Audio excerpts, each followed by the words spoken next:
And on the phone with me now is the mayor of Greenwood, Carolyn McAdams. Mayor McAdams, good morning to you, ma'am. How are you?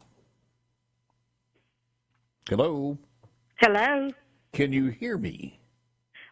Just barely.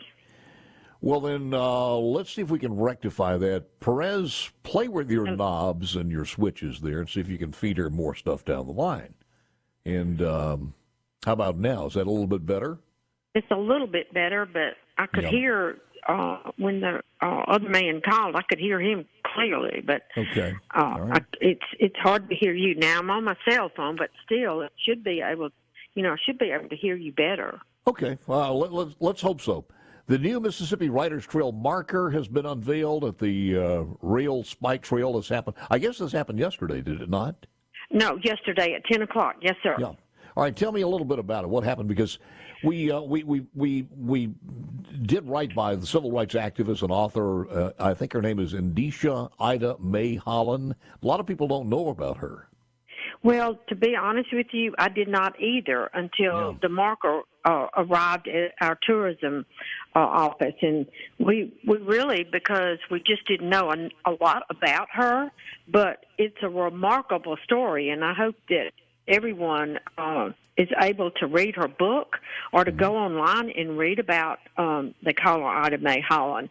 And so Indisha Ida Mae Holland is truly her name, but they say they called her Ida Mae Holland. I got you. But it's a remarkable story. It's very inspiring because this lady really had zero support. I mean, her mom was a midwife, and she grew up with really literally no support from her family. She was a prostitute from a very young age to the age of 12 when she stumbled into an office in downtown Greenwood that was really for civil rights movement. And she said she was just overwhelmed that there were all these African Americans in there, and they were working, and they were making phone calls, and they were writing, and they were doing all this stuff. And she said she'd never seen anything like it because that's the first time she had been exposed to anything like that. So she got real interested in that process, and that's kind of what turned her life around. So, and then from there, she moved to New York, and she's lived at many places, but some of her friends were there yesterday that actually grew up with Ida Mae and had some wonderful stories to tell. They said she was very generous, very forthcoming with her past and her terrible history, but look what she did. I mean, she got a degree, 2 degrees. She was a doctor. She did a playwright. She's written books. I mean, she's just done marvelous with her life. Unfortunately, she just died just actually not too long ago. And it's just an amazing story. She blamed no one for her problem except for herself. And she said her mom was always busy being a midwife. It was just an unbelievable story. She passed away in 2006, and the name of the book is From the Mississippi Delta, and that was published in 1997. So she didn't get a long time, to enjoy the benefits of that, or just to promote it. Exactly, and they said that the play. Some people from California were here yesterday. Two ladies from California were here that were really dear friends of hers when she lived in California.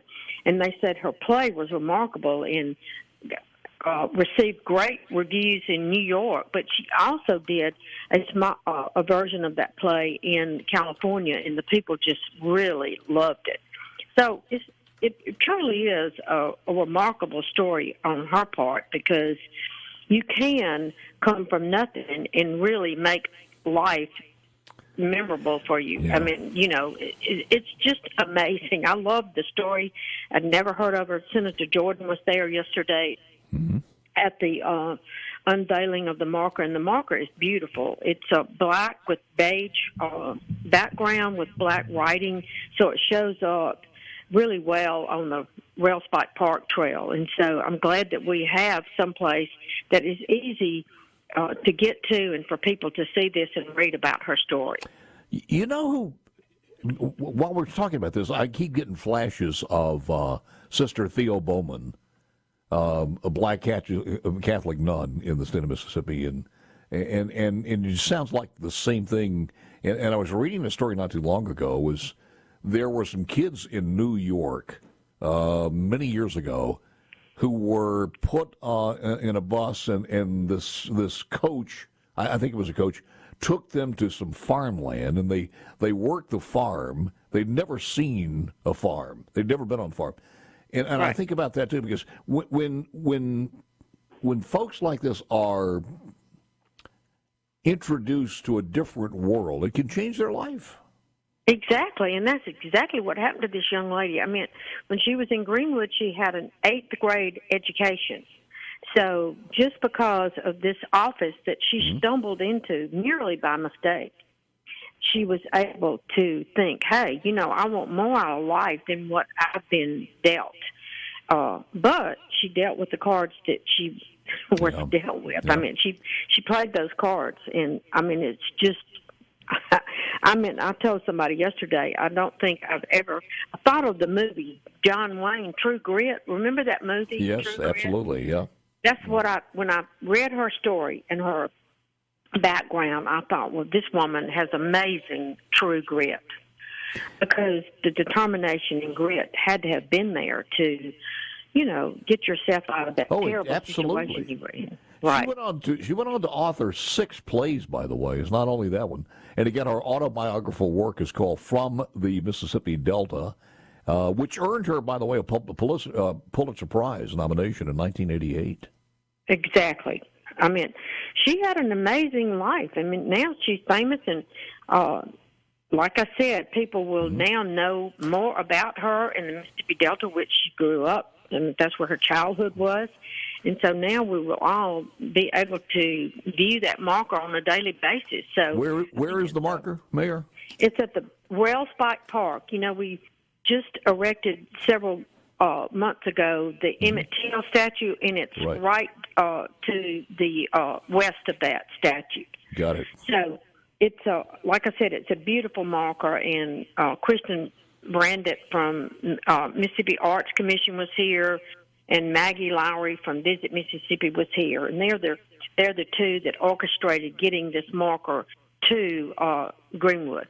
Well, she deserves the notoriety and the attention. Absolutely. Absolutely, she deserves it. I wish I had more time with you. I could use another 30 minutes, but we only have a few seconds left here. Can you give us a statement? Well, I would like to say she has a son. She has a son that lives in New York, and they tried desperately to reach him, and they never could reach him. Jeez. Any comment on the North Sunflower Medical Center there, what's going on, and any new developments since the last that was in the news? Yes, ma'am. Well, the hospital, the county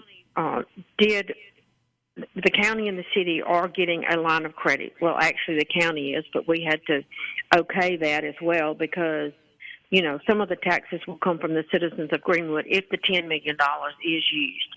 So the county did get the line of credit for $10 million with the 5 mil tax increase if it is used. The North Sunflower Hospital is coming here and putting in a clinic and a pharmacist. Now, when, I'm not sure, but they've already purchased the property, and I think Mississippi Delta Junior College is still in that, or Mississippi Delta Community College is still there. So that will not be happening until that contract ends.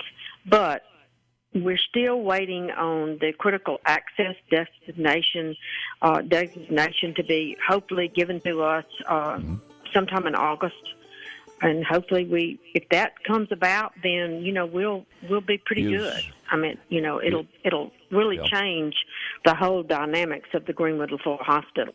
But we just don't know what's going to happen. Did UMMC also open up, or is going to open up a service there also? Well, they have contracted with a few of our doctors. I got you.